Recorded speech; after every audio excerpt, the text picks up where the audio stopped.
My name is Stephen Hernandez, and I'm the Executive Director of the Legislature's Nonpartisan Commission on Women, Children, Seniors, Equity, and Opportunity.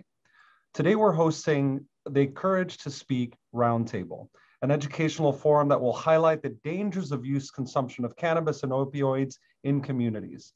This forum is meant to raise awareness, educate communities and caretakers about the drug epidemic impacting children and families throughout the state of Connecticut. I just really wanted to start by highlighting the fact that the last couple of years have not been easy for any of us. These have been two of the most fraught relationally years that we have experienced as a people, as a country, as a planet. And bearing so much of this burden in our country today and in our state are our young people. And what happens is that when young people experience despair, they hurt themselves, they hurt others, and they engage in risky behavior. And among those risky behaviors are the most dangerous of them all, experimenting with, and I say risking their lives with, drugs.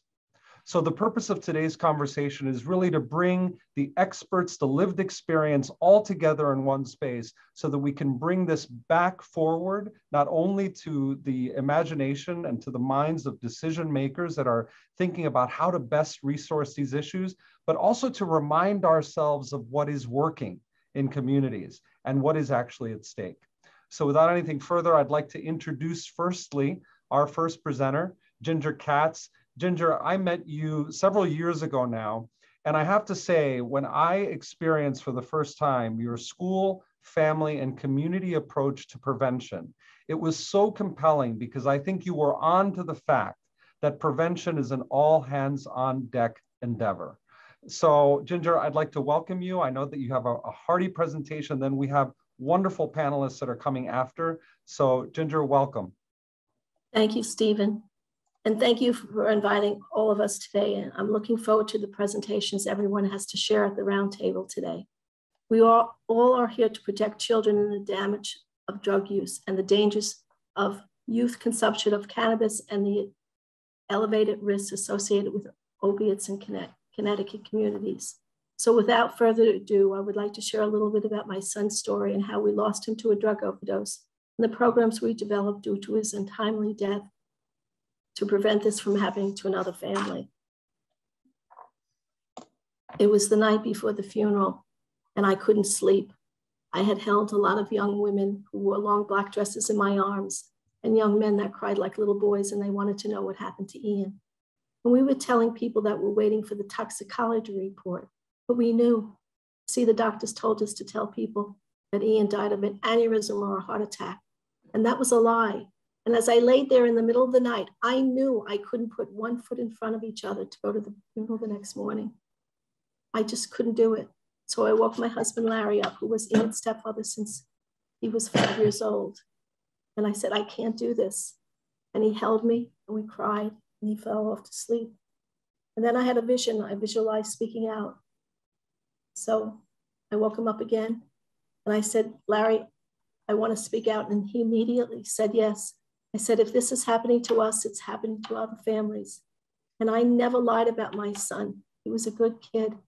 He made an unhealthy decision to use drugs, and I was not ashamed of him. And I refused to bury him with a lie. So the next day we got up, went to the funeral, and buried our beloved son, Ian, and started to speak out. So I'm here today to share with you my story.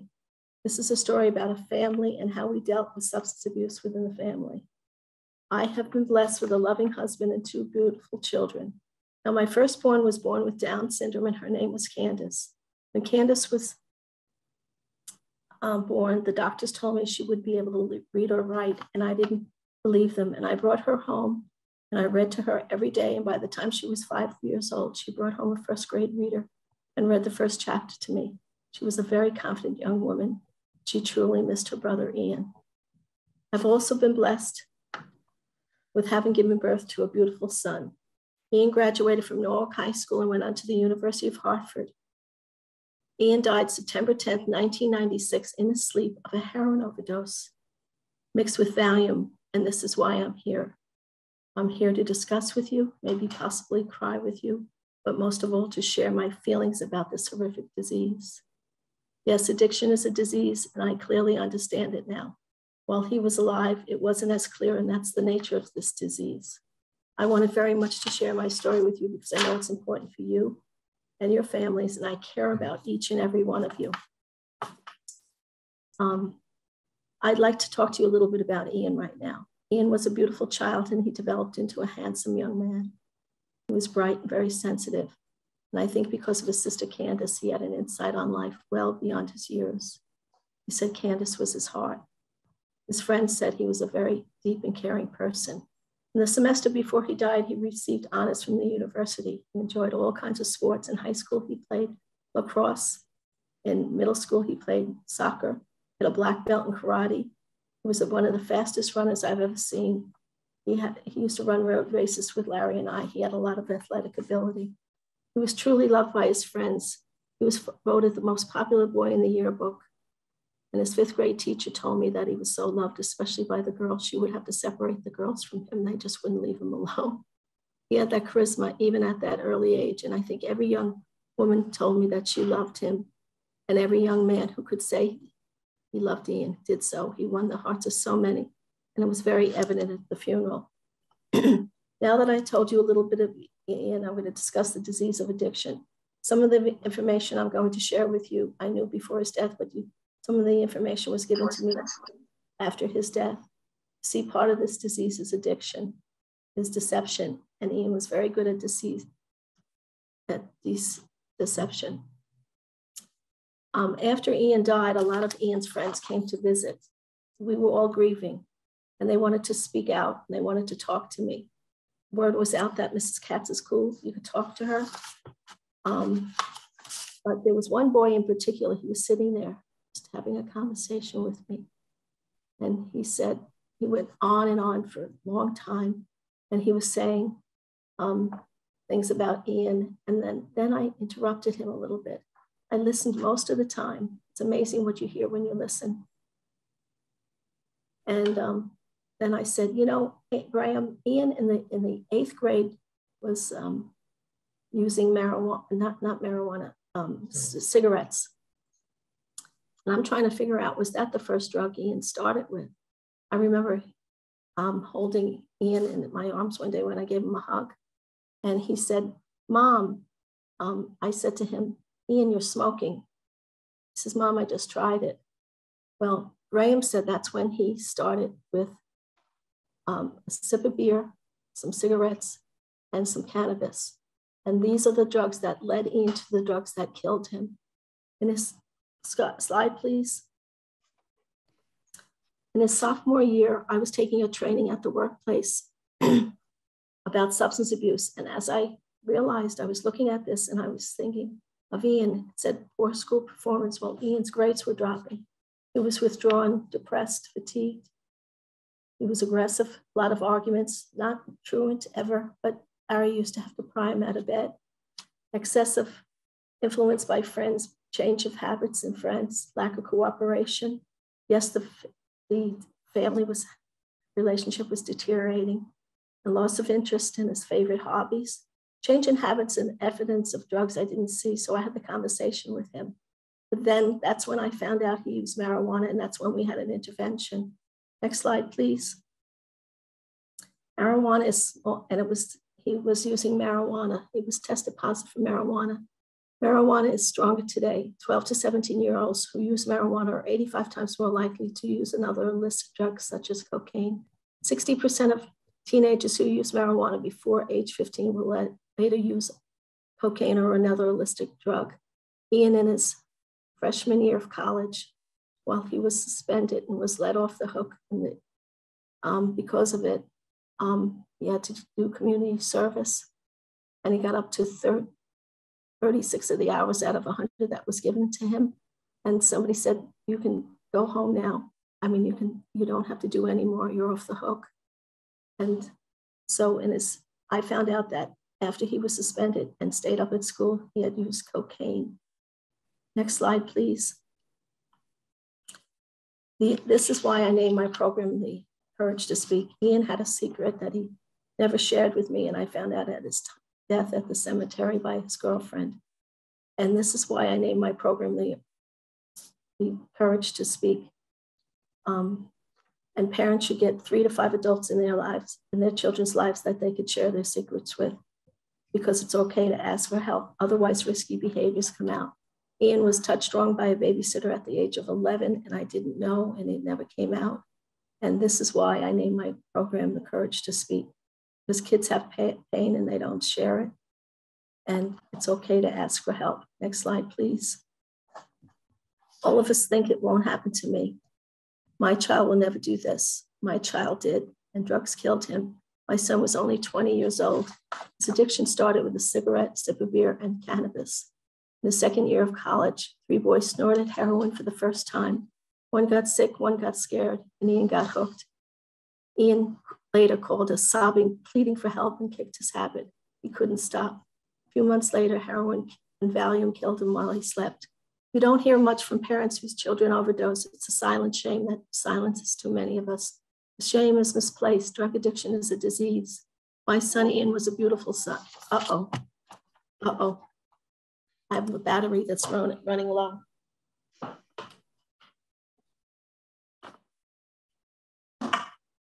Did you check that, Larry? Go around. My son Ian. The beauty of recording this is that we will be able to edit it. So take your time. That's good. Okay. It just said the battery was low, and I don't see why it is. That happened yesterday too. It's a little funky, but anyway, without further ado, I'll begin again. Ian got hooked. Years later, he called sobbing, pleading for help to kick his habit. He couldn't stop. A few months later, heroin killed him while he slept. You don't hear much from parents whose children overdose. There's a silent shame that silences too many of us. The shame is misplaced. Drug addiction is a disease. My son Ian was a beautiful man. He cared, he loved, so talented on the lacrosse team, and so disciplined that he earned a black belt karate. But all those talents and skills weren't enough to push drugs away. So many parents live with this terrible heartache, but we can beat this, and this is why we're here today. Larry, next slide, please. Larry's going to give me a break for a second. Yeah, just to let you know that our mission is to save lives by empowering youth to be drug-free, and we encourage parents to communicate effectively with their children about the dangers of drugs, offering real-life tools that help parents and students face and avoid drug abuse. Next slide, please, TJ. I started presenting in the community because of Ian's friends inspiring me. And after Ian died, I called the White House. I often say, wouldn't you go to the top if there was a problem? I went to the top, and they shared a lot of information with me and shared people. And people came to me and asked me to speak across the country in many different schools, elementary, middle, high schools, and so on. And I had great opportunities. But while I traveled around the country, not only in Connecticut, I would ask every principal who brought me in, what kind of drug prevention programs do you have? And they would point to me and Larry. And I said, what about curriculum? Oh yes, the teachers take things off the internet, etc. So I had a vision of developing with a team of experts, programs for children that'll follow up my presentation. And next slide, please, DJ. And it's called the Courage to Speak programs, a homeschool community approach to prevention.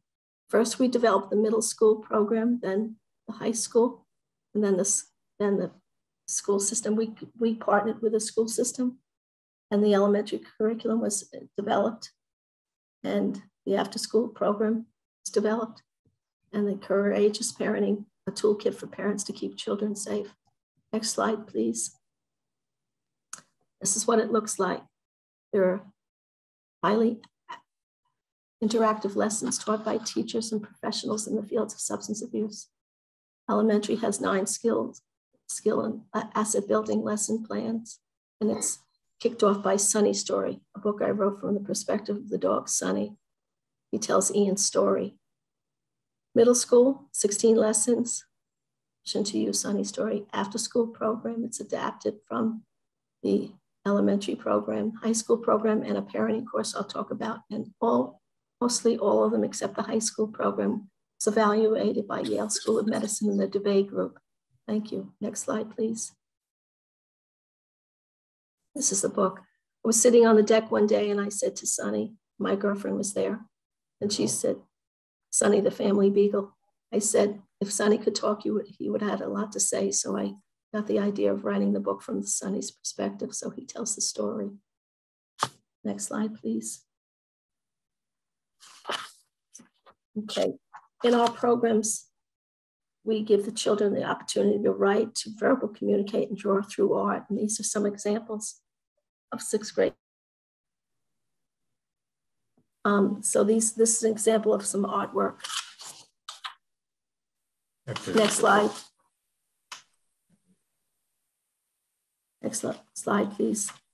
After you read the, so this is, I see a lot of mixed emotions on children in their art.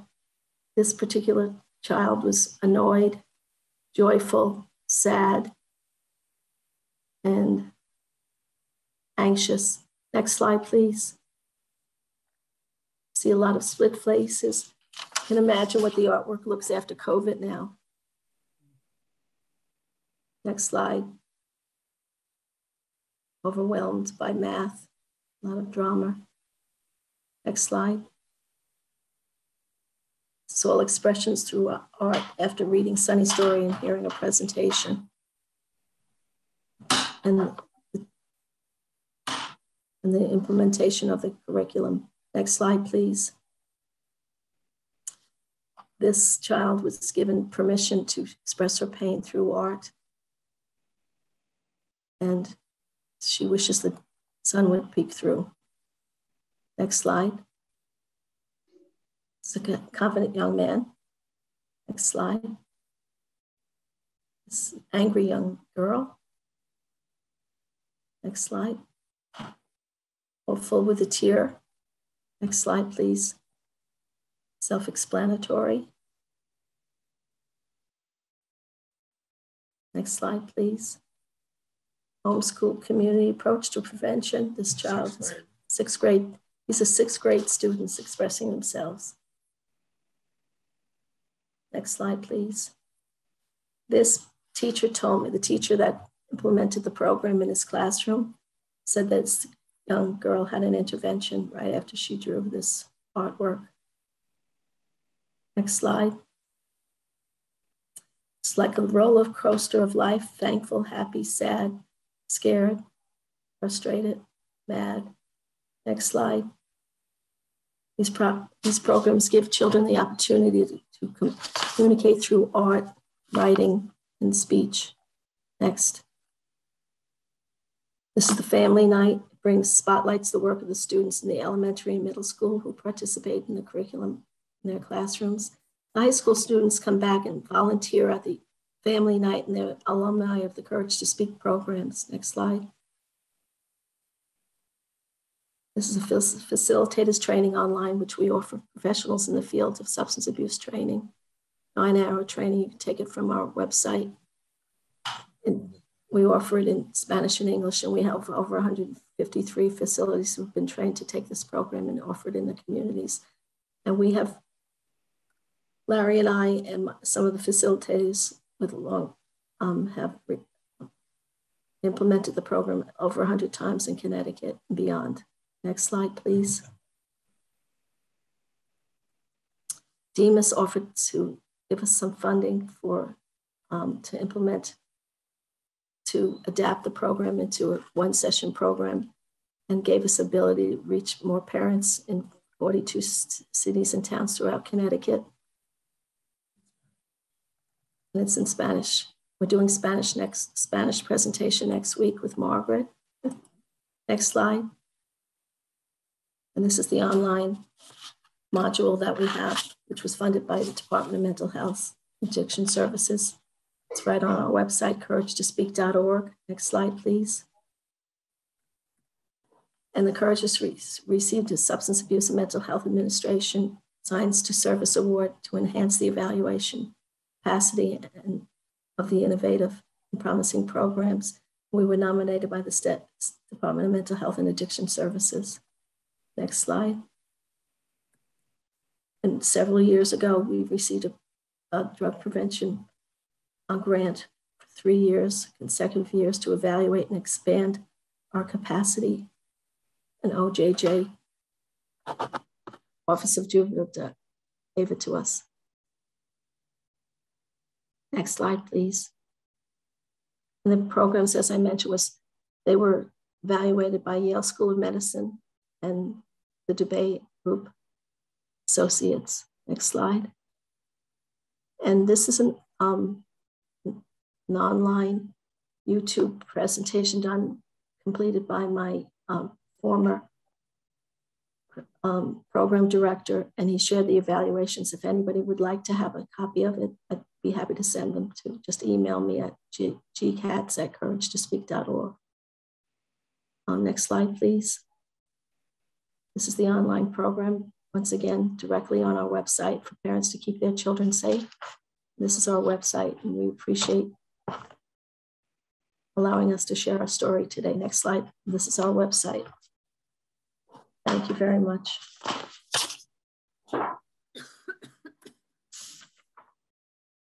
Ginger, thank you so much. It strikes me, you know, I've heard Ian's story retold many times, but it strikes me that every time I hear the story, the weight of parents and families who are added to the roster of loss, added to the roster of despair, but also added to the roster of intervention, prevention, and recovery, just is ever present for me. So your work is so powerful because you're a stalwart, and it strikes me that the courage to speak is also about the courage to listen.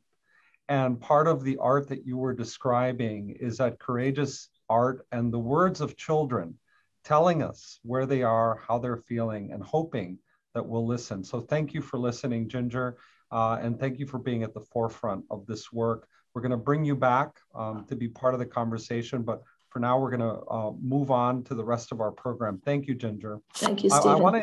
I want to introduce Margaret Watt. Margaret is the Prevention Director and Turning Point Connecticut Project Director for Positive Directions. Margaret joined Positive Directions in July 2020 as Director of Prevention after serving as a regional leader in behavioral health for almost 8 years, as Executive Director of the Southwest Regional Mental Health Board and Co-Director of the Hub. In those roles, she worked with a wide variety of stakeholders on initiatives to support the integration of mental health and substance use to improve prevention, treatment, and recovery, and to promote peer support. I just want to highlight the fact that Positive Directions was established in 1971 in Westport, Connecticut, as a volunteer effort by people in recovery from alcohol addiction to bring awareness and prevention into school and community programs that support recovery. So, Margaret, I welcome you and I thank you. I know that you're going to guide us through the next part of our conversation, and we are just so grateful that you're here and for all the work that you do, Margaret.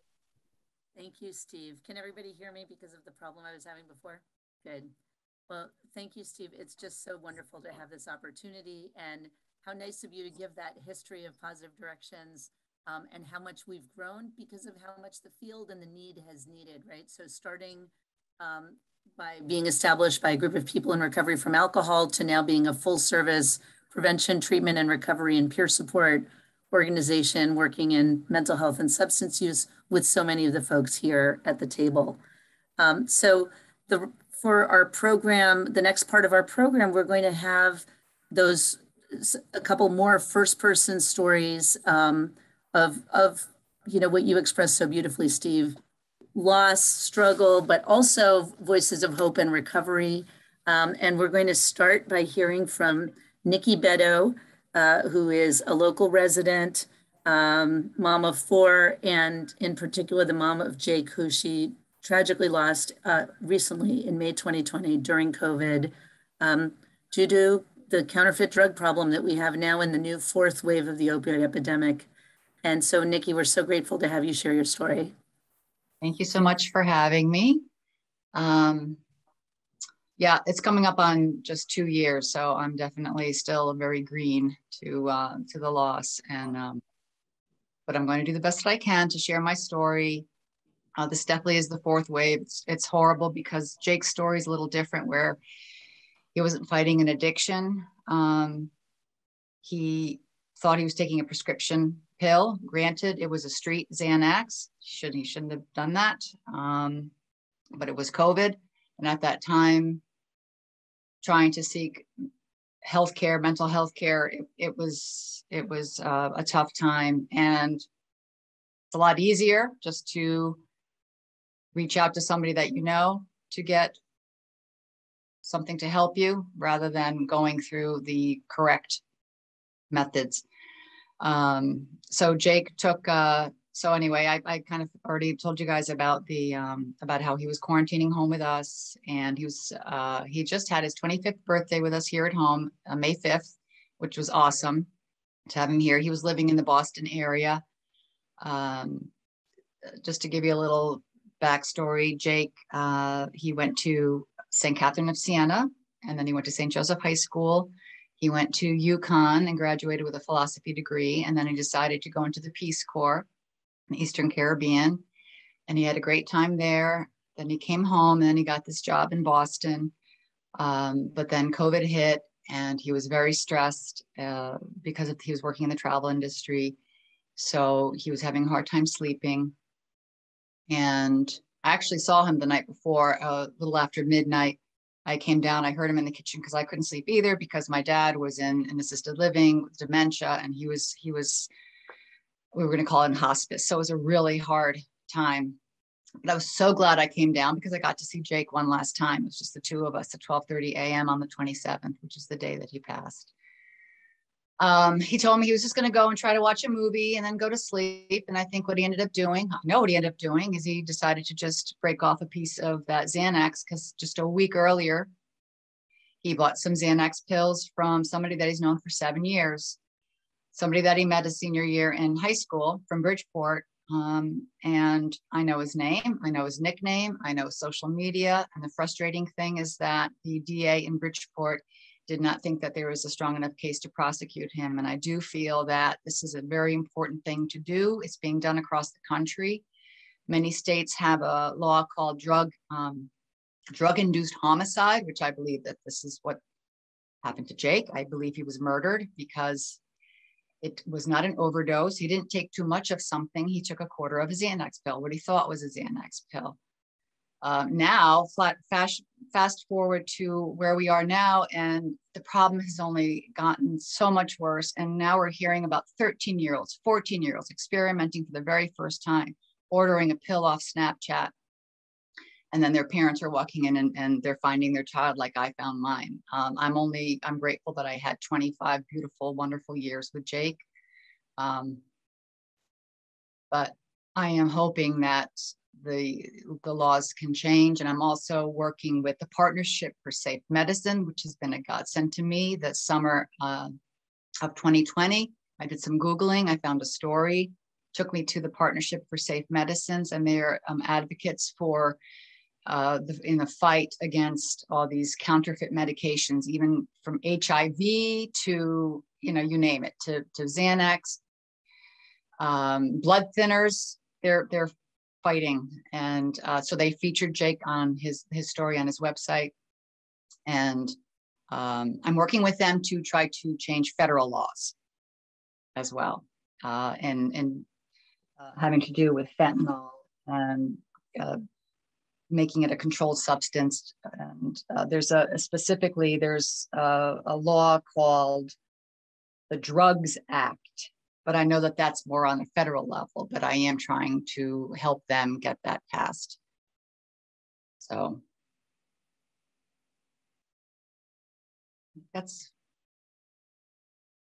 I've been working a lot with Melissa, trying to spread awareness. We've been on the summer of 2020, we had articles published, Connecticut Post, Trumbull Times, and then we personally posted on, LinkedIn, Facebook, wherever we could spread the word. And it's crazy because a week after somebody that went to school with Jake passed from a Xanax that was laced with fentanyl, and they chose to say that he had a heart attack because his grandparents wouldn't have it. They would not come out and say the truth. So, and that reminded me of what Ginger was referencing about the whole shame, and we just need to stop that stigma because it's not going to help to make change and to improve the situation.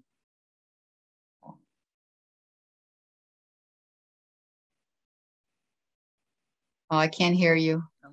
Okay, sorry. Now I can. Nikki, thank you so much for sharing such a tragic story. But the strength that you and your family have shown in turning this into advocacy at so many levels, local, state, and national, is really impressive. And I actually want to just ask how your other kids are doing and your husband. They're doing great. I mean, love conquers all, honestly. We've always been a very close family. And as a matter of fact, Amy, who's a senior at St. Joe's, she just won a scholarship from Mountainside because she wrote an essay that just told about her story, about her brother. And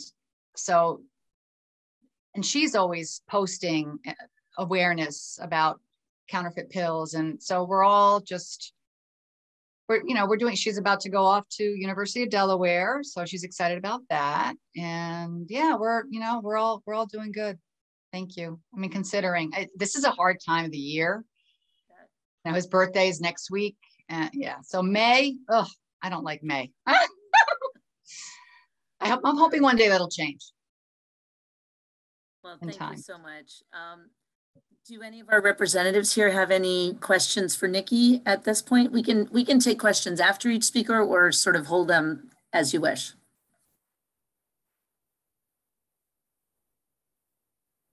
Really up to you guys. I'll speak for Representative Steinberg. I'm sure we're going to be popping in and out depending on the chiming of the bells. Thank you for sharing your story, Nikki. I guess I really want to say thank you. I don't have any questions. It's the stories from the family members who've lived this, who've seen this, in addition to the providers and clinicians who I think can help us make the differences on a much greater scale. You are one person. We can help amplify your voice.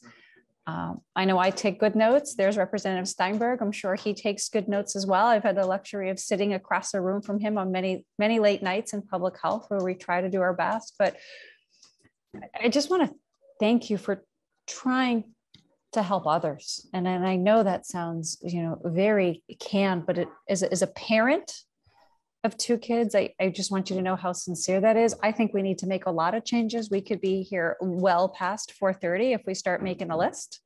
But I really want to listen and offer any assistance I can. Jonathan, I don't know if you have anything you want to add. The only thing I would say is, all such stories are clearly heartrending by definition. But I'm struck by your story, how it's not the same as all the other stories. Each of these narratives, each of these experiences is unique. The difference is, where does it lead? There goes the bell. Where does it take you? Do you take action? Do you seek change? Do you make the world a better place? And that's what's so heartening, is that out of the darkest, deepest tragedy, we can have good things happen. And when I get back from voting, and when we get to our section, we'll talk about, I think, causes for hope, which shouldn't surprise anyone, starts with money.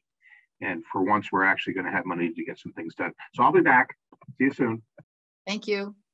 Thank you to the good representatives. And Nikki, I just wanted to add, you said love conquers all was your response when asked about your family. And what's so powerful, Nikki, is that what you're doing is an expression of love that you are spreading to other families in the state and beyond. So I really want to appreciate that, because, this is a very difficult time, but your expression of love is actually saving lives. So thank you so much, Nikki. I appreciate that.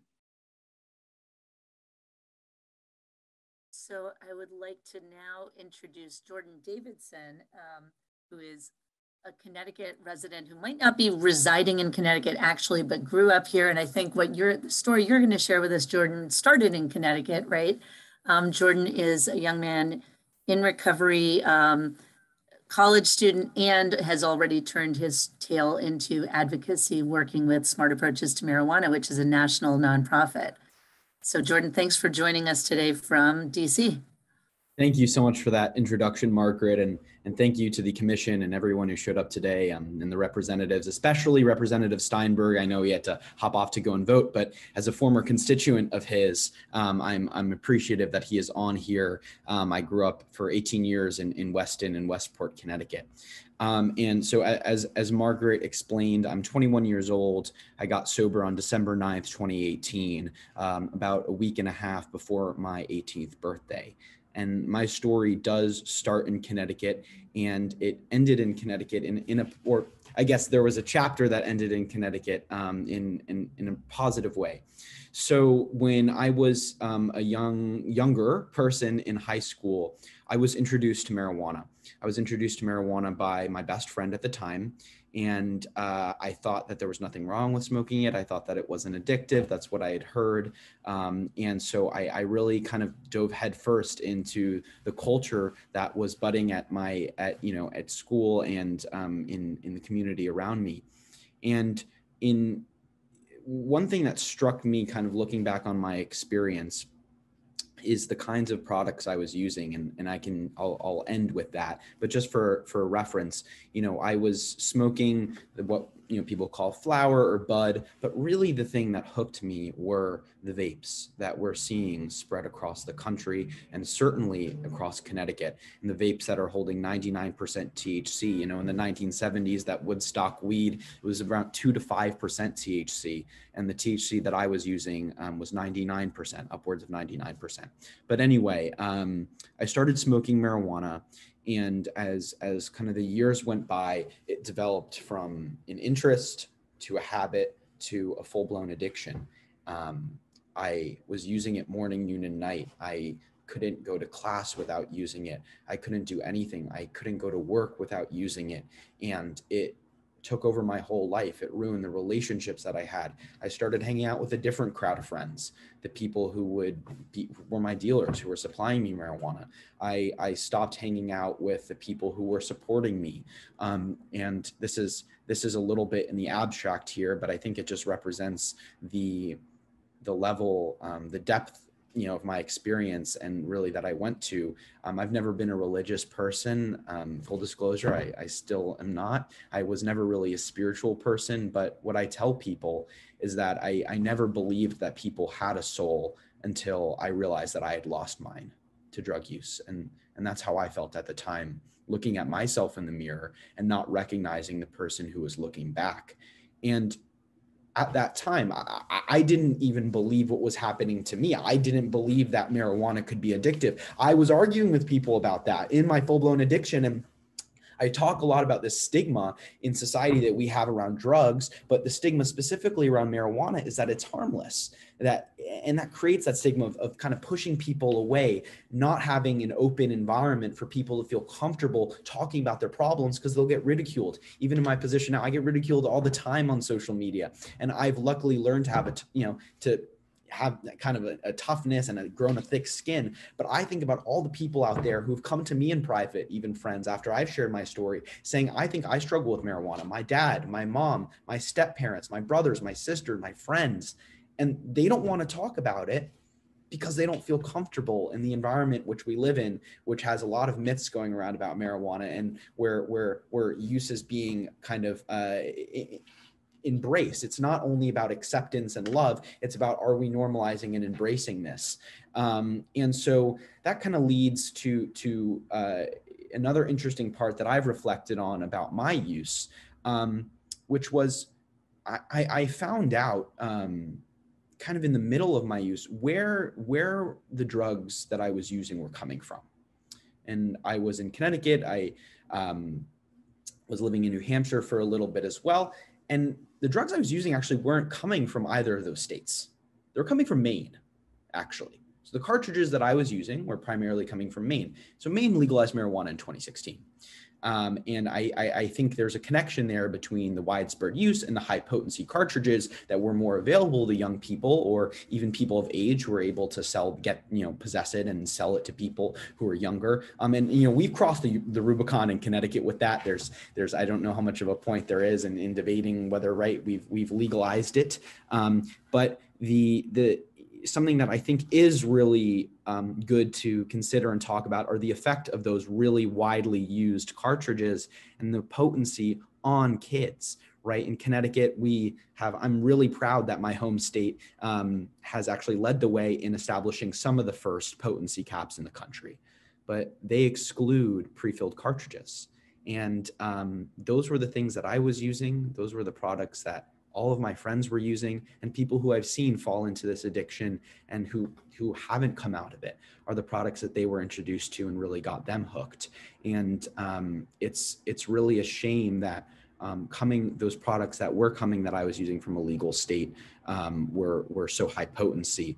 And I'll say that because of that, because of that transit, there were from Maine, there were some days where I didn't have marijuana. And those were the days where I kind of was forced to actually look at my addiction right in its eyes, because I realized I couldn't sleep without it. I couldn't perform without it. I couldn't do anything without it. And so I think we should just really consider what we can do in terms of the health of our state, protecting our young people, and asking ourselves, do we want our young people using those products? From my personal experience, I know that I don't. And I think that everyone wants to protect our young people and make sure that their health is what comes first in the space of marijuana policy and any discussion that we have about it. And I'm lucky to be in recovery. And I think the stories that have been shared today and will be shared are tragic but inspiring. And I just give my condolences to all the families here who have lost. And I want to work with you and link arms with you to make sure that people can experience recovery and that people can learn to live a drug-free life.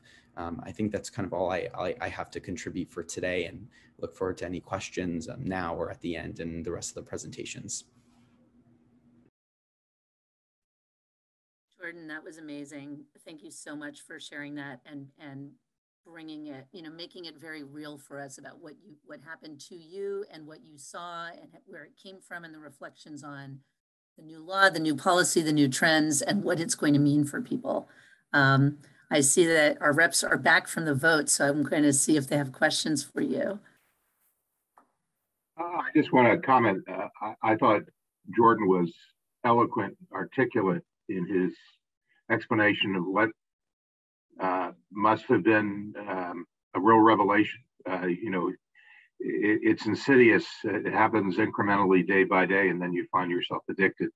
And I was particularly struck by your comments about how your friends changed. Your daily experience was dramatically altered, and you would never have predicted that where you started with something that was casual, based upon maybe curiosity, and led to changing your life in negative ways. It also makes it very clear how important having people to support you are if you're going to find your way out, find a path. And when you describe you're in recovery, Jordan, that's the other key point, which is we all remain susceptible regardless of where we are on that path.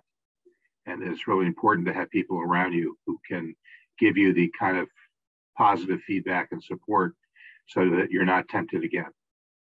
Yeah, you're absolutely right, Representative. And I think I said this in the beginning, you might have missed this because you went off to a vote, but I'm particularly grateful that you're here today. I've met you. I used to work for Will Haskell, and I'm a former constituent of yours, actually. Lived in Westport and Weston, Connecticut for 18 years. So I appreciate you, and also Representative Carpino being on here today. You were saying so, and it is interesting, the Westport connection. Oftentimes we think that the wealthy communities, the communities where you have complete families and all the resources you need are less susceptible to this, and that's not true at all. Yeah, there are the same peer pressures. There are the same issues, availability of vapes of all kinds, which is why we're still trying to get rid of flavored vapes. Maybe someday we'll get that done. But there are many routes into addiction, and most of them are not obvious. And thank you. And I was actually taking notes. I still believe in paper and a pencil when you're you're zooming, there's only so many screens you can have open. And the pre-filled cartridges is an important point. And I really want to thank you for bringing that forward. And Jonathan's right. I represent Cromwell and Portland. Okay. These problems exist there just as much as they exist in any other community in our state. Connecticut is naive. And that's the most polite word I can think of if they think it's not happening to families and individuals in every one of our communities. I know folks in recovery. I have dear friends in recovery, and it is a long road. It is sometimes a bumpy road, and it is wonderful that you have folks along that path with you. It is heartbreaking that there are folks who didn't make it onto that path. But I firmly believe, perhaps a bit differently, is I don't believe we should have legalized marijuana. I was a resounding no. I was actually away with my 2 young children and flew all the way home and back just to vote no. And these are some of the reasons, the very reasons and the faces as to why I don't believe we should have done that. But here we are. And I do believe education is a huge component. I'm going to date myself, but we educate against tobacco and we educate against alcohol, and we teach the dangers, the real health risks and the real dangers. And your voices are going to be far stronger than ours. So education really, you can't say enough about. You folks mentioned it even before we got on, as to how strong these drugs are, how addictive they are, how much they really do have health implications. You're under the influence regardless of which artificial or illegal or now legal substance you're taking. Under the influence is still under the influence. So I wrote down some specifics, but I'm happy to do anything I can, whether it is my community, your community, or anyone across the state, to make sure that these messages are heard loud and clear. If our kids don't know how dangerous it is, if our parents don't know how dangerous it is and what to look for, sadly, these conversations are going to keep happening. Thank you. Thank you for that, Representative Carpino and Representative Steinberg. You know, it strikes me that through thread that you described across the state, which is vulnerable kids, and you're absolutely right. The problem, or the thing is here, that unless we triple down on prevention and keeping these dangerous substances out of the hands of children, we have made an incomplete deal where we have chosen who we support and who we don't.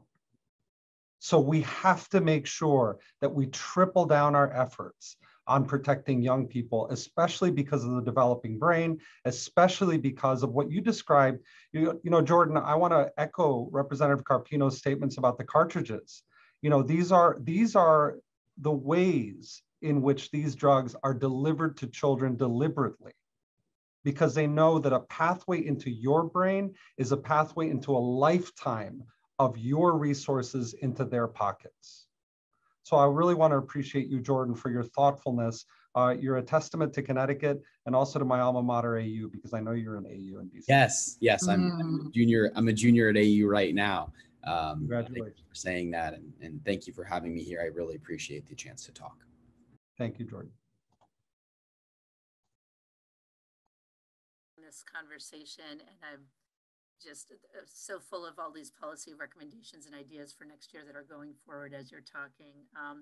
But I want to introduce Nicole Hampton as our next speaker. Nicole is a woman in recovery who has been working in the field as a peer engagement specialist and recovery coach for a number of years. She's also a parent who's been very active in the Prevention Coalition in Norwalk, where she lives, friend of mine for many years.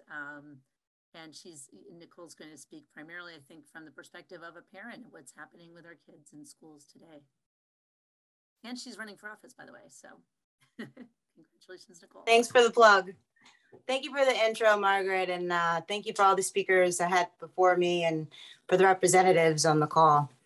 So my name is Nicole Hampton. I'm a woman in recovery. I'm a parent and also an advocate for both mental health and substance use disorders.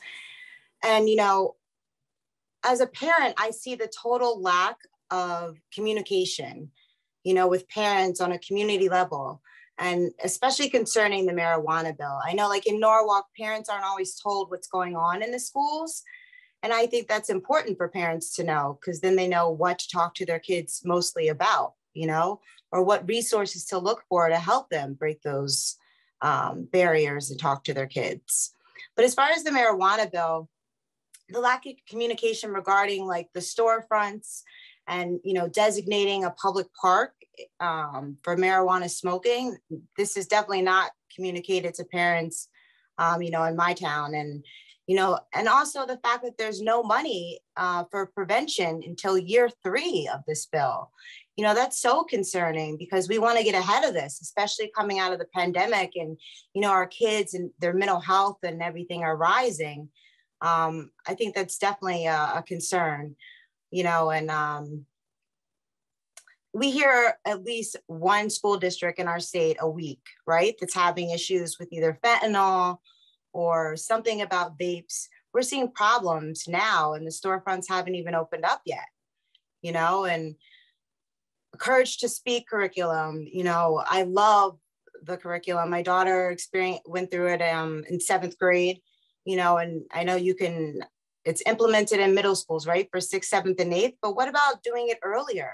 What about getting the kids in 5th grade? If you could talk to my daughter about sex ed in 5th grade, you can talk to her about something that's going to kill her. That's my opinion. You know, it's never too early before kids start experimenting with smoking cigarettes or smoking, you know, vaping marijuana. I think we need to start, you know, the prevention earlier. And when it comes to inpatient treatment for, you know, marijuana and other substances, you know, Rushford has Rushford at Stonegate, right? And it's for males, it's for boys only, ages 13 to 18. Why hasn't DCF funded a girls' facility for inpatient treatment? You know, we know that girls experience addiction as well. You know, and I also don't get why the majority of our funding goes to opiates only, right? Because as we know right now, we're really not seeing heroin overdoses. It's all fentanyl or gabapentin, you know. And as a provider trying to put people into treatment, I would always run into the problem where I couldn't find a bed because there were only opiate grant beds available only. So then I would have to be like, oh, I'm sorry, you don't use heroin, so they're not going to take you. That's like the hope shot just isn't there. And, you know, I'm here to plant those seeds of hope, you know, and let people know that recovery is possible, you know, and end the stigma. We can change the language, and we can, you know, have people with lived experience speak out. But until we change some policies, the stigma is still going to exist, in my opinion. You know, and I'm hoping that the local prevention councils, they do such a wonderful job, but if they could be triply funded for doing their job, they could reach out to so many more people and provide so many more much needed resources. You know, so my takeaway from, you know, the things going on in my community is, you know, our LPCs are underfunded. And, you know, the fact that there's no cap, like Jordan was speaking about, the THC levels, that's the only cap that we don't have on vapes, right, in that bill. So, you know, I think there's definitely some changes, and, you know, I thank everyone again for speaking ahead of me, and recovery is possible. That was great, Nicole. You touched on a few different things there. I wanted to comment. Well, it looks like our reps might be on another vote right now. So actually, let me pause and see if they're here. I'm guessing they're not. So let's us discuss for a couple minutes, give them a chance to come back. I was thinking how, you know, you're talking about issues with schools communicating with parents and with the visibility of the work that's happening at the municipal level in Norwalk. And then you also touched on the local prevention councils, and you and I are a part of that, right? So I want to highlight that Giovanna later is going to talk about what the prevention infrastructure is in the state and where some of the barriers are, but it is so sort of underfunded, but also volunteer-based with little expertise, and you're sort of expecting every sector to do their part, and they're all maxed too, right? And we all know that working with schools is complicated. And so that is one of those places where how do we, you know, from a policy perspective, what can schools be provided and tasked with? What can communities be provided and tasked with? What can prevention coalitions be provided and tasked with? Just thinking in the schools in terms of, how well are they educating the folks that they're working with, the kids, or providing resources to parents. I was able to do professional development for health teachers in the Norwalk schools this year around substance use. And I've previously done professional development for them around suicide, and they don't get professional development. Professional development is for the teachers who are teaching the academic subjects, and the health teachers and the coaches are left aside. And every time a PD day comes around, they're like, I wonder what we're doing today because we don't have any kids in front of us. And, when I got in there and did training for them around marijuana, they're like, we don't know this stuff. There's no state curriculum guidelines around this. This is all new to us. This is great information. There was some pushback because some of the health teachers literally don't know that marijuana is bad for the teen brain. The health teachers didn't know the vaping law had changed 3 years ago. The health teachers brought me back in and were like, can you just teach the kids because you know it better than I do? And so, the state for 10 years didn't even update the health guidelines for curriculum. And that's something that kind of moved along. And then this last November, they finally presented something. I believe it didn't fully pass. I'm not quite clear what happened. But again, it's not specific enough to help these folks make a difference with educating our kids. So I just wanted to comment on that, but I see that Rep. Steinberg is back, so I'm going to let him comment to you, Nicole, or bring any questions to the floor. Yes, thank you. I'm sorry, I'm kind of betwixt things. I caught most of what you had to say, Nicole, and I wanted to say that unlike Representative Carpino, I ended up voting for the marijuana bill, but for specific reasons. In the early years before we passed it, I was intimately involved in a lot of the negotiations that led to things like the potency caps, so I thought they were much higher than I would have gone for, and some of the restrictions on edibles and things of that sort. But the main reason I finally went along with it was because we did secure money for education and communication. And I'm sorry it wasn't available year one because it's generated from revenues of the taxes, because we need to have the education up front. You're absolutely right on that point. But I am at least gratified that we will have potentially significant funds up to as much as $20 million in any given year once we ramp up the program, depending upon what revenues are actually generated. It is not going to keep people from getting addicted. It's not going to solve everybody's problems, but it is the responsible thing to do to derive from the sale of marijuana an effective communications program, and ideally, recovery rehab programs as well. And that means that I'm going to segue what I was going to say when we got to the legislative part of today's conversation. The good news is, thanks to the transgressions of Purdue Pharma and others, and the really good work of Attorney General Tong, the state of Connecticut will have up to $400 million over the next 18 years to spend against the broad subject of opioid use disorder. But the language in the legislation that we've created and just passed recently through the House on the settlement itself and creating an oversight council to look into this uses the phrase substance use disorder. And I made a note after you talked, Nicole, that even though the focus is on opioids, that gives us permission to consider other substance use disorders and work on programs for that as well. Our frustration has been, and I'm sure Representative Carpino would agree, there are great programs out there. We just lack the resources to actually fund them appropriately, scale them up so other communities can benefit, and to even try new things to experiment.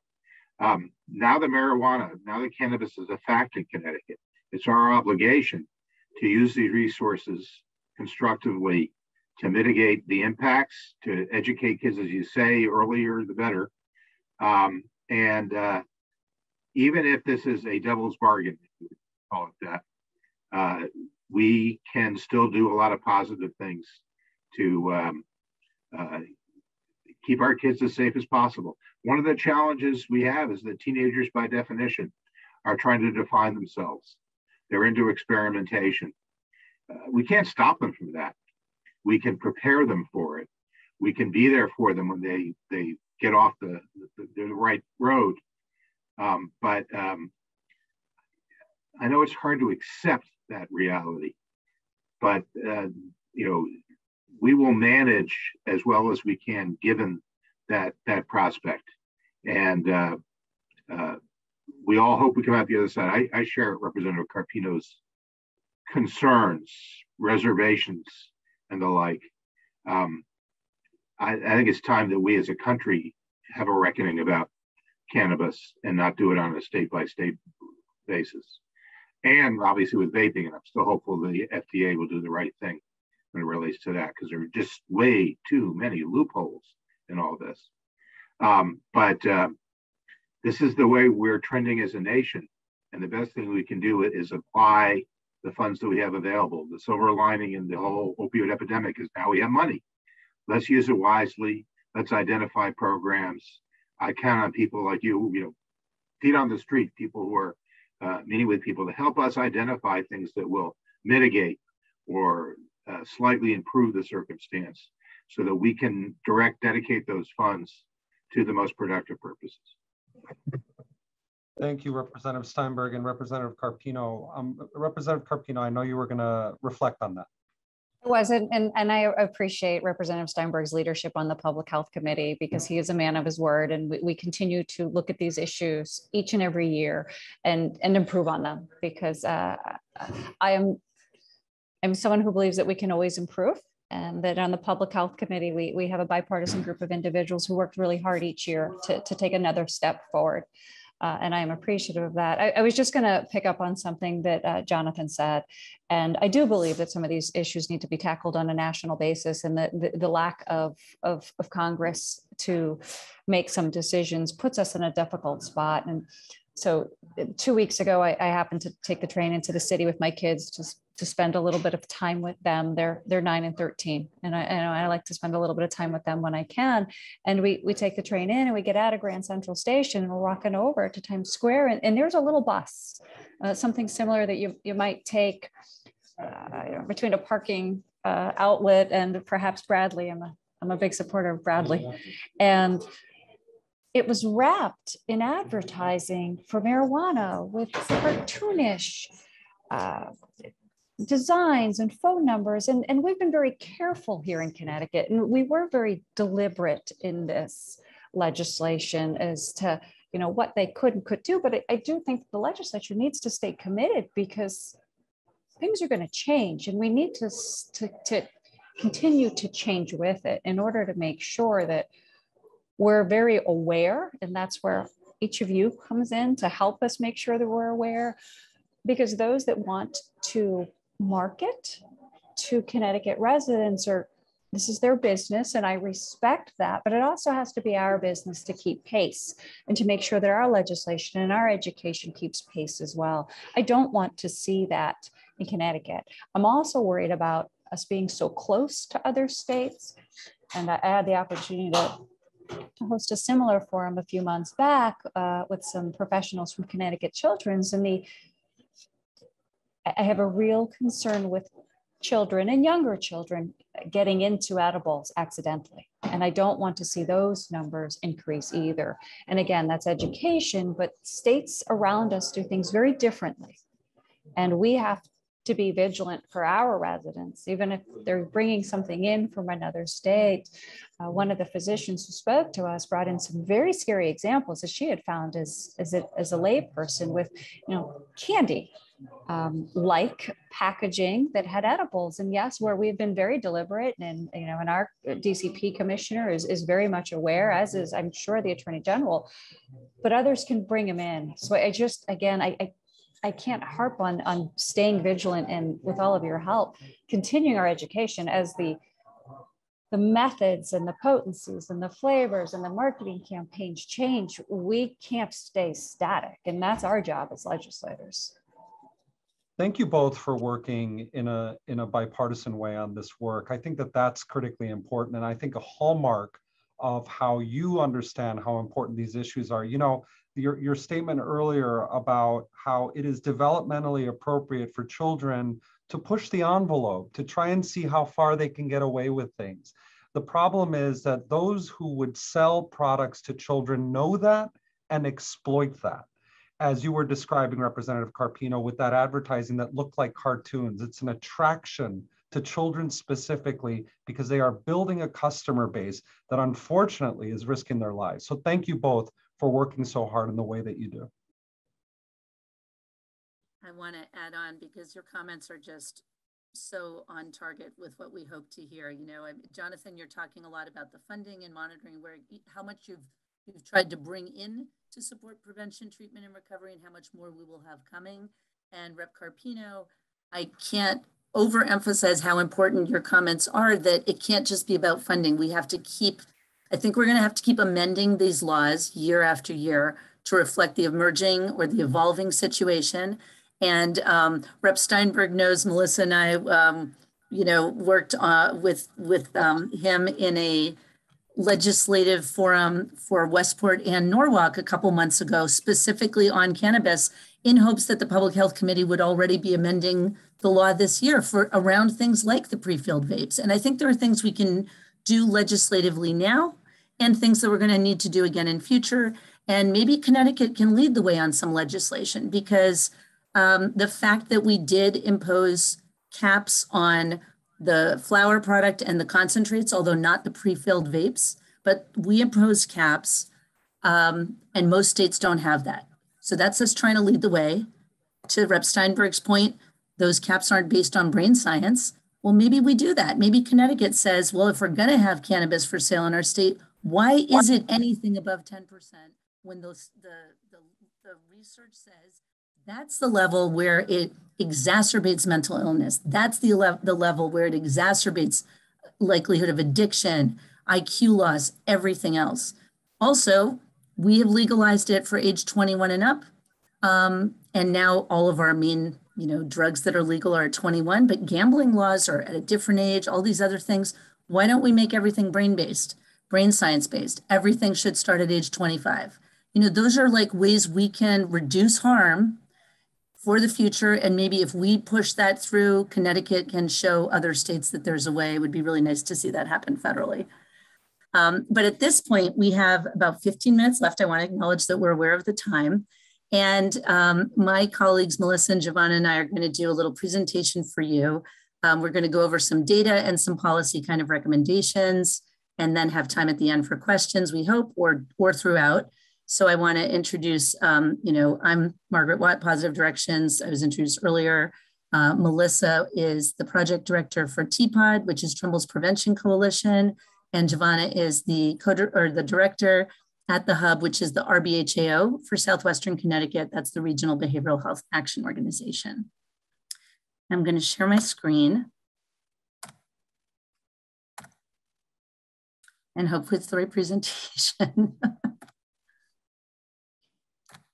Okay. So wanting to just start with a key concept that we'll call Prevention 101, which is what factors influence youth to stay substance free. And here's a little Venn diagram. Kids who recognize the harm of a substance are less likely to use it. Kids who have a friend group that disapproves, that doesn't use, are less likely to use it. Kids who believe that their families, that their parents strongly disapprove, are less likely to use it. And kids who don't have access to the substance are less likely to use it. So these are what we call the 4 core measures in prevention. We measure a perception of harm, perception of peer disapproval, perception of parental disapproval, and we look at access. And what you see here is the intersection, the kids who don't recognize the risks, who don't think their peers disapprove, et cetera, with each level where they don't have those protective factors in place, these kids might be using, these kids might be using. When all of those come to a head in a student, that student is at extremely high risk of being a substance user.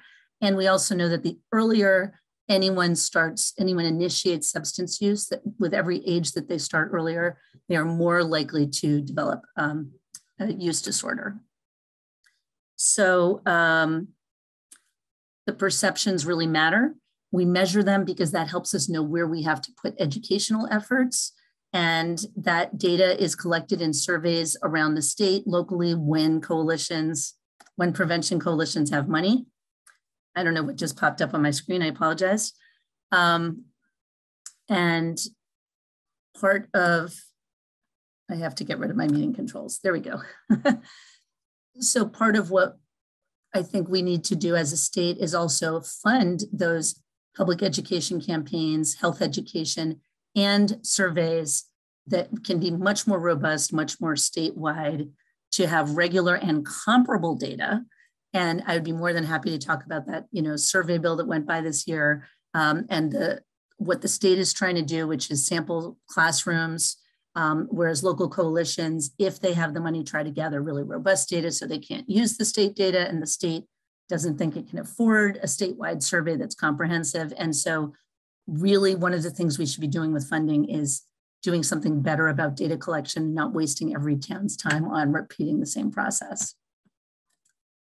So speaking of data, what does our recent data tell us?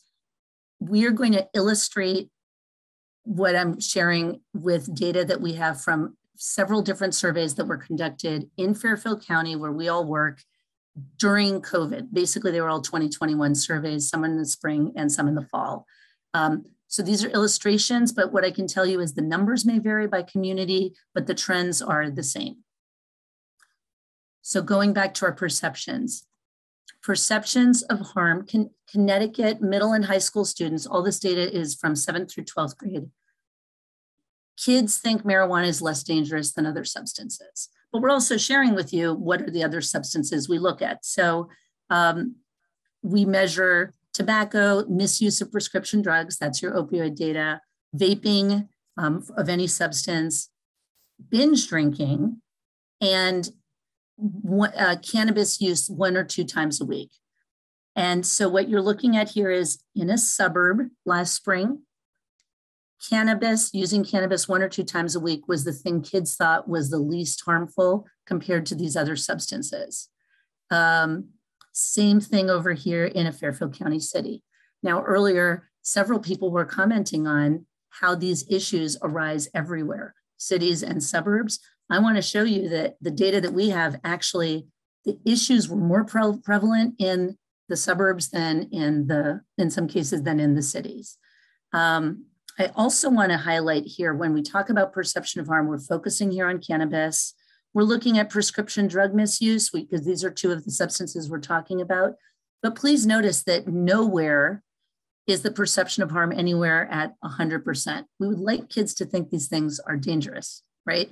Even if they choose to take that risk. So there's room for improvement everywhere. But in particular, we have about 58% of kids in a suburb thinking that using marijuana once or twice a week is risky, when that is a level at which you can easily get addicted and start losing IQ points. Also, when we break down that data by grade, by senior year, you have in some cases 30%, in some cases, only 30% of kids being aware that it's risky. Like there's really a jump in, let's go for this.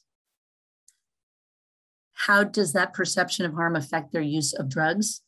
As you can see here, this is looking at similar data, okay? The orange percentage, the orange bar is for each substance, what percent of kids in this Fairfield County suburb were using the substance last year during COVID? So let's just look at cannabis.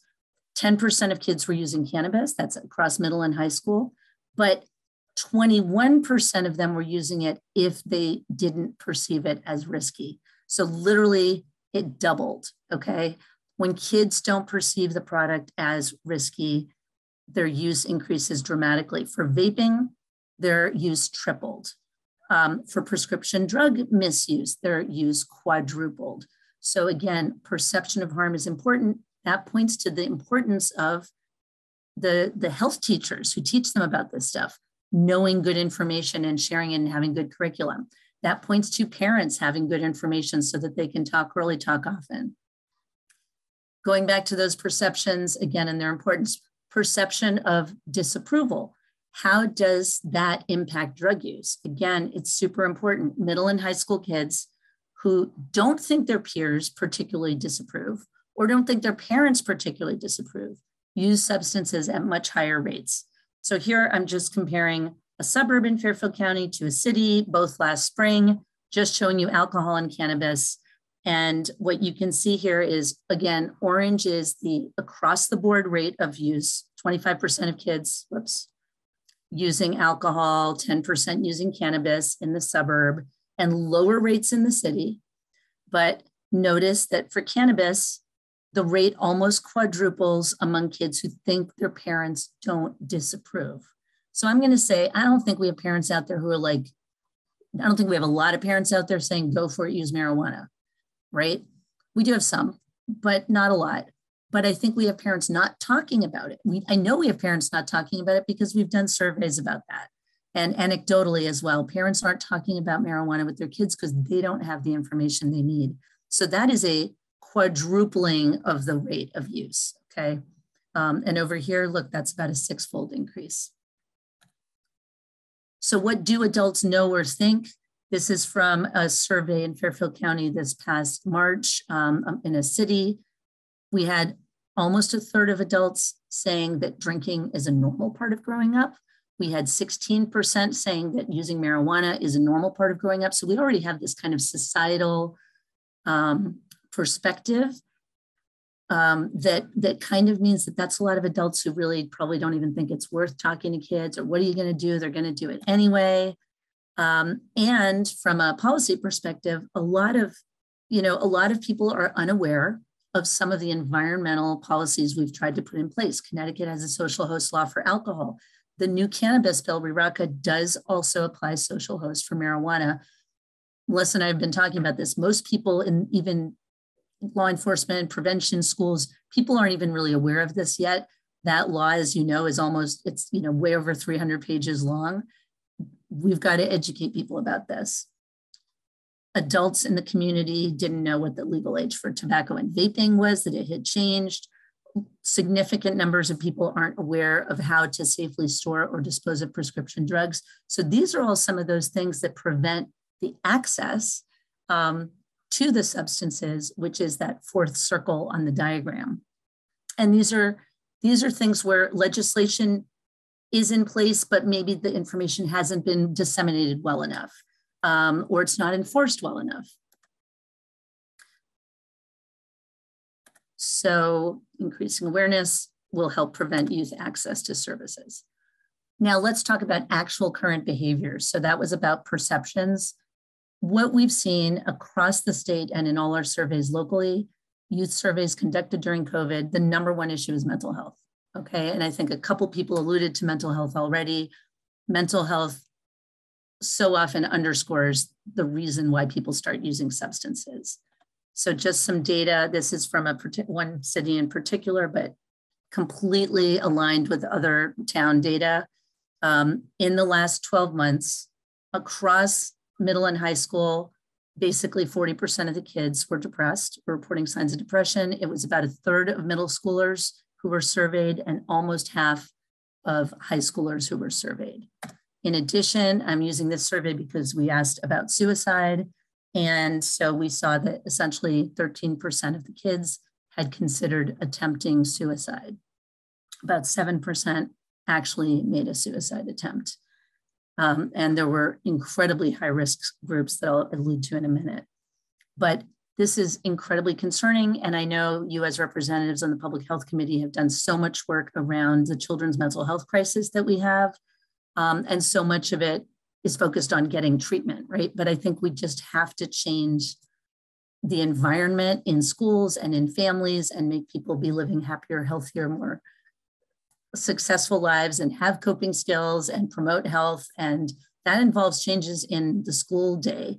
And if we address mental health, we will address some of the substance use, but not all of it because of factors that Nikki alluded to earlier, for example. So more data. What did we see on substance use? Number one, I always want to highlight that the majority of kids do not use alcohol or other substances. But what you can see here is, again, we've got a suburb, we've got a city.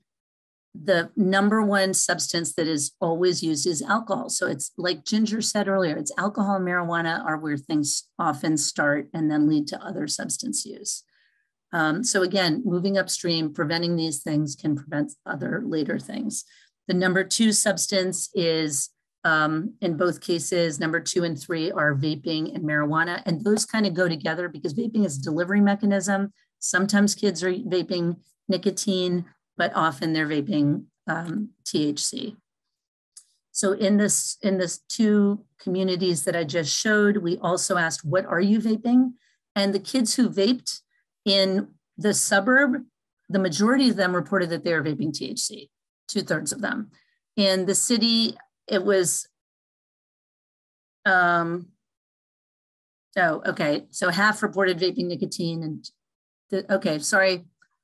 That's my bad. This data is wrong over here. It was basically like 40%, 40% in the city who were vaping nicotine versus THC.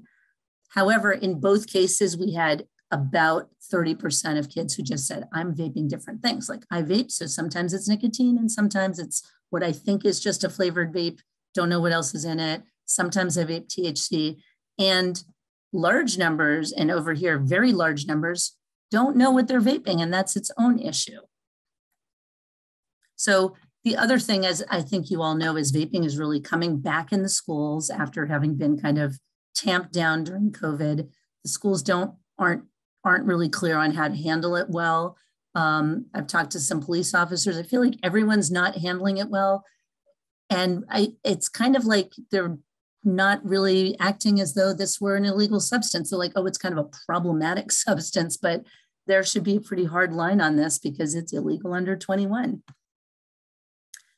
The other thing I want to highlight is something that we see at all ages. Once someone starts to use a substance, they become more likely to use other substances, right? So the data that I showed you on substance use last year in 2021, I should have mentioned all those percentages are lower than pre-COVID, okay? Because during COVID, substance use was generally tamped down. So those numbers are going to be coming up again now. All those numbers go up if you just look at the kids, not all the kids, but the kids who drink. So the kids who drink, then they also, 1/3 of them are also vaping and 1/5 of them are also using marijuana. And now you have 10% of them misusing prescription drugs, even though in the previous slides you saw it was like 1 or 2%. And they're even smoking regular cigarettes. A lot of kids start with vaping and move on to regular traditional combustible cigarettes. Another piece of data we wanted to highlight was that kids in one of the surveys in one of the suburbs reported that they were likely to engage in impaired driving, whether as a driver or a rider. Not a huge number here, but what you can see is that by senior year, because these bars are reflecting the grades, by senior year, there's pretty significant driving under the influence. And you can see that this is alcohol and this is marijuana. So they're doing it more when they're impaired from marijuana. And when you talk to kids, they think they drive more safely under the influence of marijuana. Or if they acknowledge that maybe they're not a safe driver in that state, they kind of come back at you and go, but it's better than driving drunk. And I go, no, it's better to drive sober and find someone else, who's sober to drive. I really want to highlight that there are certain groups that we have to pay special attention to from a policy and practice perspective. And generally, I know this may be a little hard to read because I see people leaning forward, but I can summarize by saying across the board, we have this high level of depression, suicidal ideation. The kids who are experiencing mental illness are using substances to cope, and they are using substances at much higher levels. But then there are all these other kids, at least in this survey, across the state, the kids who identify as LGBTQ are also the kids experiencing the highest levels of depression and suicidal ideation. And they too use substances at much higher levels than others. So this is from a pretty diverse city. And I can't say that apart from mental illness and LGBTQ, I know that that data is consistent across the state. In this particular city, English language learners, kids who are multiracial, kids who were in special education have IEPs, Hispanic kids, all had higher rates of depression and suicidality. And those same groups, I guess this is a better way of looking at it, those same groups were using substances at much higher rates. So this is another way of presenting that information. So in this particular city, here are your standard rates of substance use. For middle school is the light blue, high school is the dark blue, and orange is the across the board rate. And just to show some of those disparities, girls were using all those substances more than boys. There was a racial difference in who was using which substance. And then for any of these percentages you see on the screen, multiply it by 1.5%, 1.5 for kids with depression, LGBTQ, IEP, financial strain. But multiply those numbers by 3 for kids who had expressed suicidal ideation. Multiply those numbers by 4 for kids who identified as LGBTQ. So speaking of cannabis, now we would be talking about not 6% of high school students, but 6 times 4, so 24%, right? So these are groups that require special attention. And I think, you know, that may or may not be from a state policy level, but we need to be thinking about this everywhere. So finally, just thinking back again to those 4 circles, one of them, a lot of them is perception leading to the behaviors that I just showed you. I also just want to come back to access and say, we know that with the new cannabis law, access to cannabis is not allowed for under 21, but it will increase. It has happened in every other state. Our law has virtually no penalties for underage youth to use cannabis. The penalties are not consistent with what happens if you're in possession of alcohol. It's basically a hand slap. There's really nothing to send any kind of message that we care if kids under 21 are using cannabis. And so you can bet that if we don't address that, we're going to have a really significant increase in cannabis use among youth. We also know that cannabis use leads to subsequent opioid use not for everyone, but there is a significant association. And so we really have to address this. Smart approaches to marijuana, where Jordan is working, did a report last year on states that legalized marijuana and found that there was a 25% increase in addiction to cannabis among teens after legalization.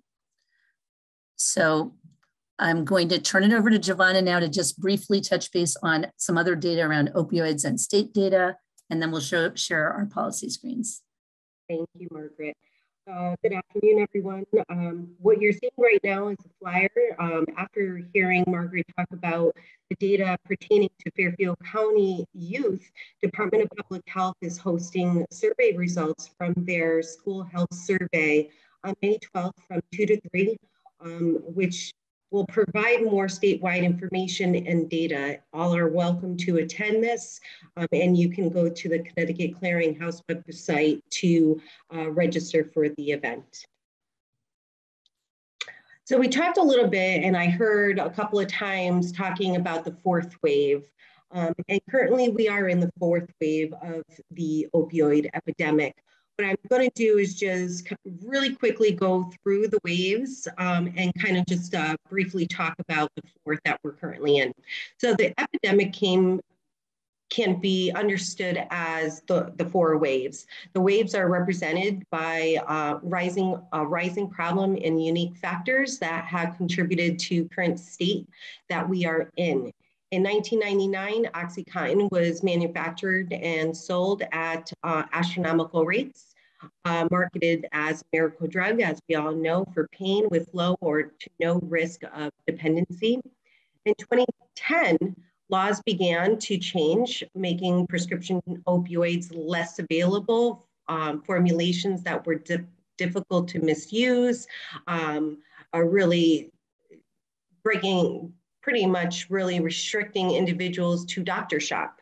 And it also became more expensive and forced substance users to use heroin instead. In 2013, it became more of a synthetic opioid, fentanyl, as what we know on the street name is, began to show up in the US, which is cheaper to make and stronger potency. And then in 2019, as for those that do follow OCME data and really trying to identify the overdoses and what substances are in an overdose and an unintentional overdose, we're seeing a lot more fentanyl overdoses and counterfeit drugs. DPH, Department of Public Health, I'll try not to use acronyms for everyone. Department of Public Health reports that in 2021, there were 1,535 unintentional overdose deaths. This is not confirmed yet. OCME is a little behind, and but for the most part, just by maybe a few cases, but just in case, this is what we have currently: 1,535 unintentional overdose deaths compared to 1,378 confirmed cases in 2020, which is a 12% increase from 1 year to another. I do want to highlight that in most of our overdoses, 85% are fentanyl is involved in the cases in 2021. Currently, from January 1st to first week of March 2022, we've already experienced 166 unintentional overdose deaths, which fentanyl has involved in those 87%. We don't see that this is a prescription drug epidemic anymore. This is a synthetic opioid epidemic, which is why we're into that fourth phase. I think the state has done the state and feds have done a really great job in identifying what laws, policies need to be in place. Now, are they perfect? No, they're not.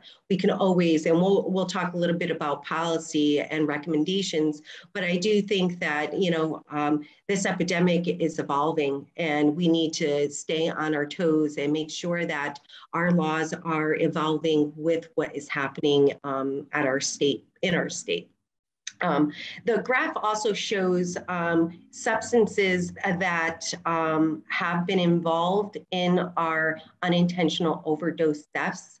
I do want to point out in 2021, we did see some emerging substances such as xylazine, which is an animal tranquilizer, another designer benzodiazepine, and then a synthetic stimulant, as well as Nicole mentioned earlier, gabapentin.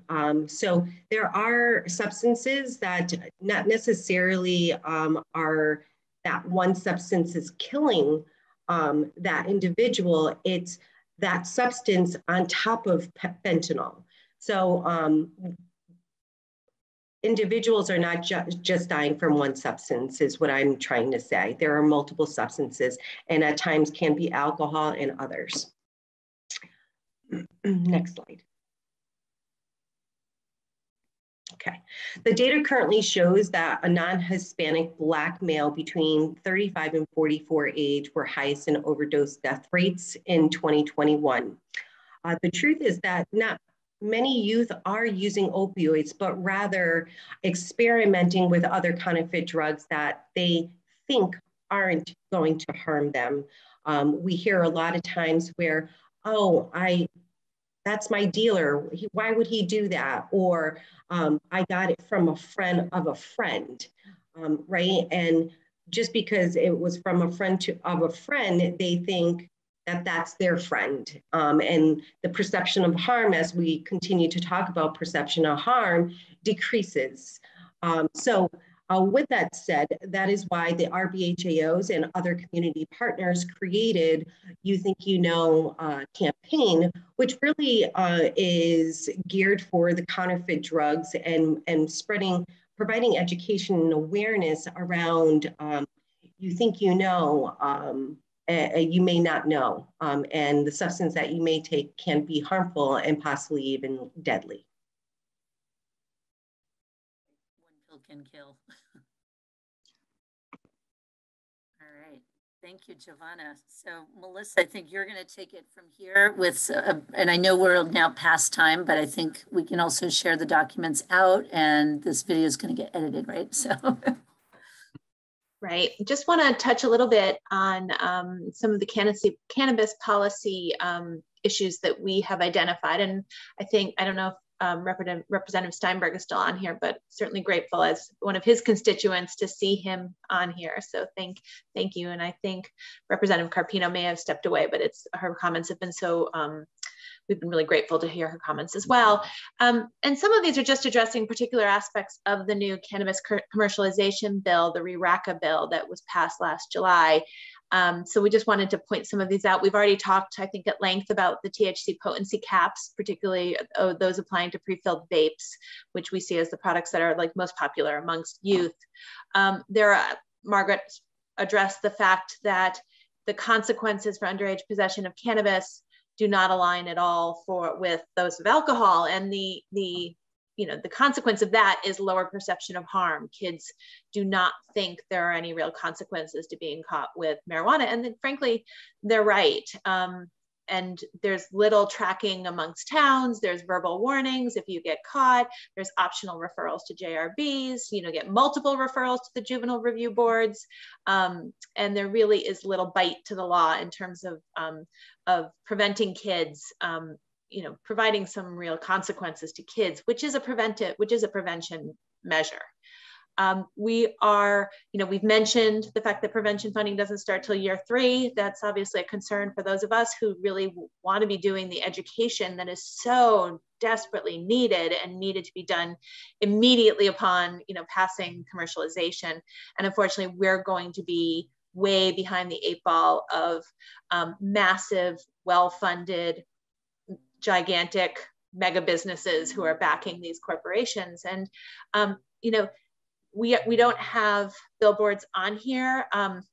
We are so grateful to the representatives who passed the law thinking they were going to eliminate billboards from our highways. We all travel around the state and we all see that that is not what's actually come to pass. So we are grateful for House Bill 5329, which passed out of the House with quite a few amendments that look to really curtail the advertising that our kids are seeing every single day on our highways and roadways. So we're hopeful that those amendments, which would limit the hours that they could be advertised and the locations, and also limit the out-of-state advertisers, that it would say that only Connecticut businesses can advertise in Connecticut. So we wouldn't see advertisements for Massachusetts businesses, and we wouldn't see advertisements for these cannabis websites like Cannabis Nation, where you go on their website and they'll point you to the nearest cannabis store wherever you are. So we really are grateful for those steps that our General Assembly is taking to kind of protect our kids, because let's remember what advertisements are meant for. They're meant to promote a product and to make people want to buy a product. So when our kids are seeing those buses in New York City or those billboards in Bridgeport, that is influencing their perception of how normal and how not harmful it is. So I want to talk about that. We're concerned about the lack of real health warnings on these products. The law only asks that the products contain a warning that it is not suitable for anyone under 21. It doesn't state anything about being dangerous to teenagers. It doesn't say anything about being dangerous to pregnant women. It doesn't tell people not to use marijuana and operate heavy machinery. All the warnings we're so used to seeing on alcohol and tobacco products. So we would love to see those tightened up.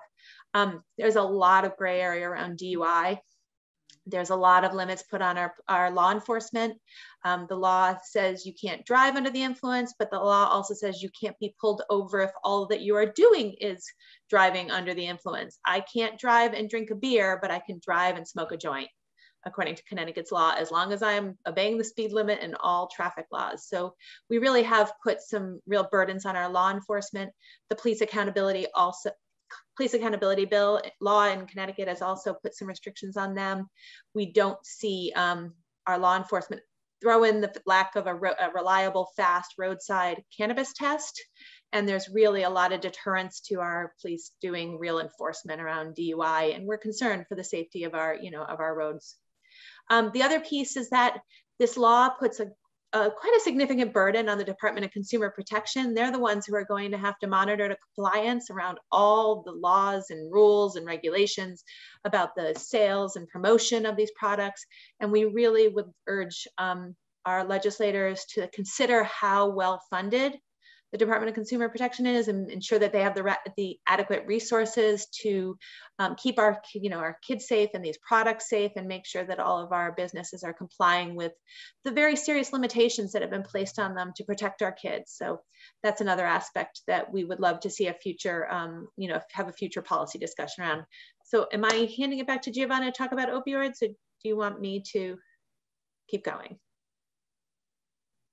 Geez, should Melissa do this and you do the last ones? Sure, I can really quickly go through it.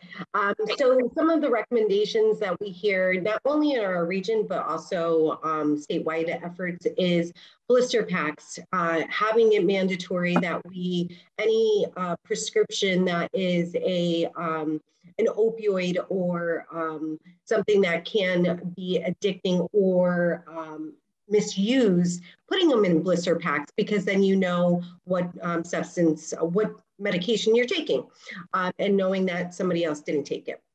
Another is, we talk about the state opioid response mini grants. Currently, the RBHEOs are able to put that out to 169 communities in our state. However, not all of them are going for this mini grant, which is $5,000. A lot has to be done in a short period of time for $5,000. So a lot of folks aren't really seeing it as a benefit. However, the SOAR mini grants have been going through for the last 3-4 years, and a lot of communities have done a lot of work regarding the Connecticut prescription monitoring program, talking with their prescribers in their towns, promoting change the script, live loud, things like that, safe disposal, proper storage, police departments having drug take-back days, which is coming up. And other pharmacies also have drug take-back boxes too. Another thing we're hearing a lot about is Narcan in schools. As little as young as elementary, middle school, schools should have Narcan on the premises. Staff should be trained in naloxone to administer, and a lot of barrier, one barrier I can think of right now is they don't have policy in place, and that hinders why they wouldn't have naloxone in the schools. Like I said about drop boxes, being more accessible outside of the police departments. We do have some pharmacies that have drop boxes currently, but not everywhere. And not everyone wants to go to a police department to drop off medication, right? Drugs.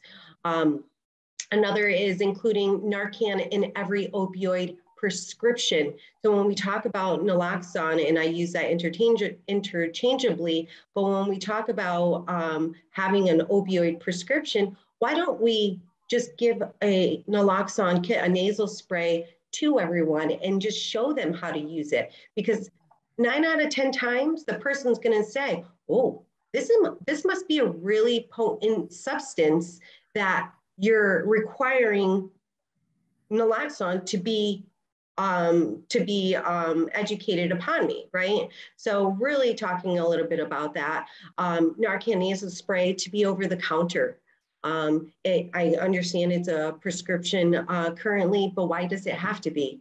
The Narcan nasal and naloxone nasal spray isn't harmful. It hasn't showed that it has been harmful to anyone. So why do we have to keep it controlled as a prescription?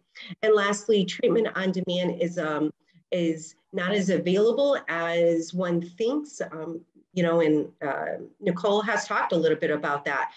Increase in bed availability is really important because right now we don't have that. So if I was a user and I needed treatment, I bet you any amount of money I'm not going to be able to get in because one, I'm not too high enough, or two, there's not a bed available.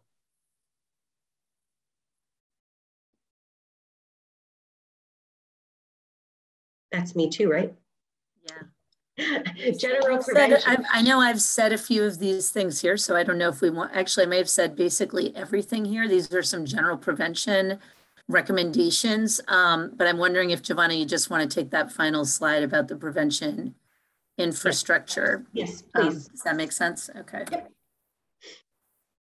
So when we talk about the prevention infrastructure, it recently changed in 2018, which some may feel that it's not the strongest infrastructure, and then others say it's okay, right?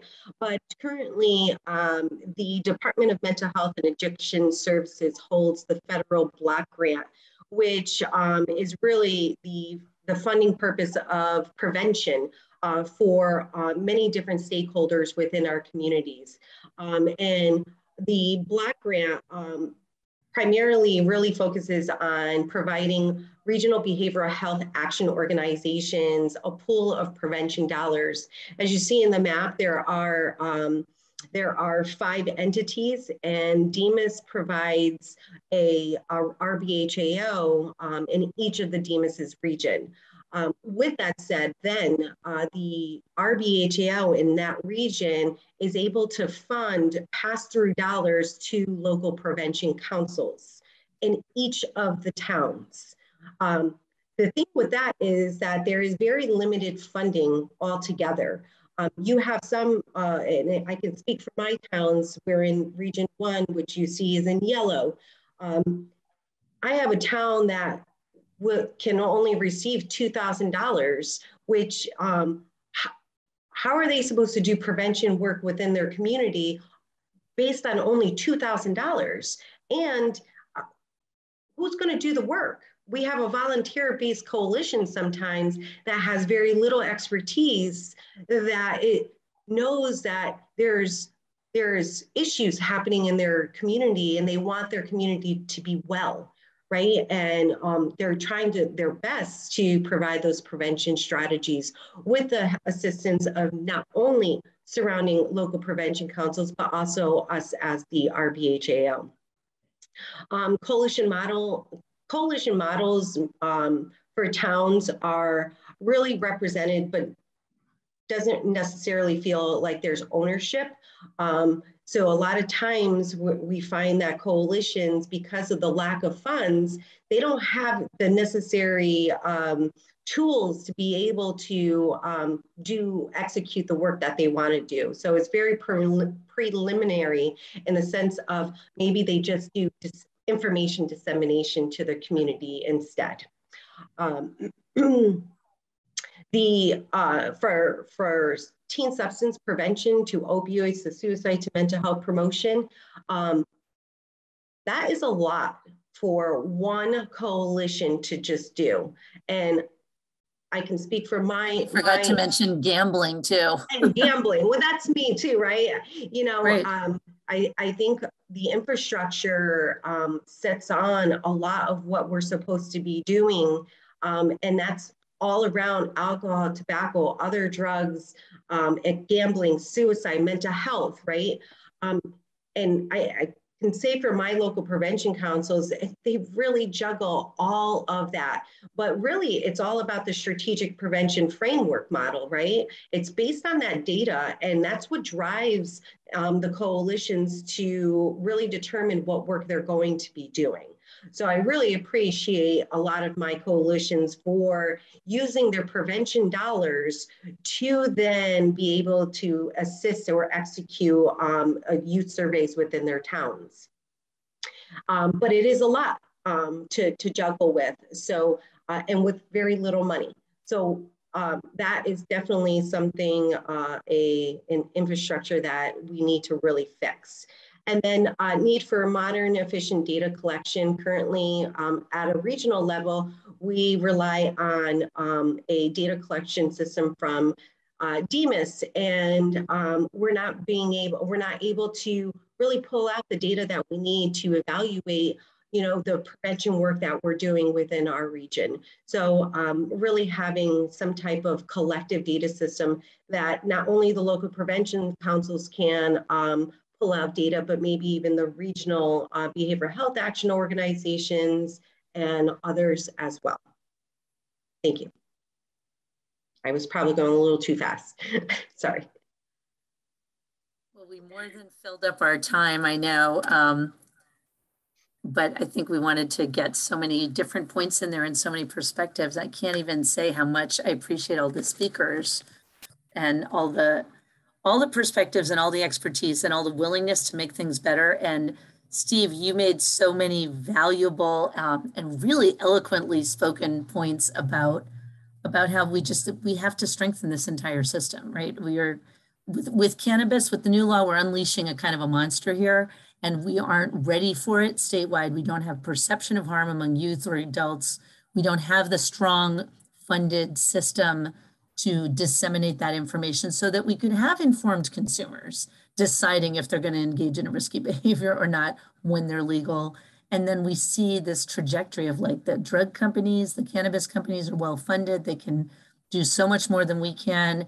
And the cartels that are getting fentanyl out there into products such as what killed Jake, I mean, you can't fight. It's like a David and Goliath story right now.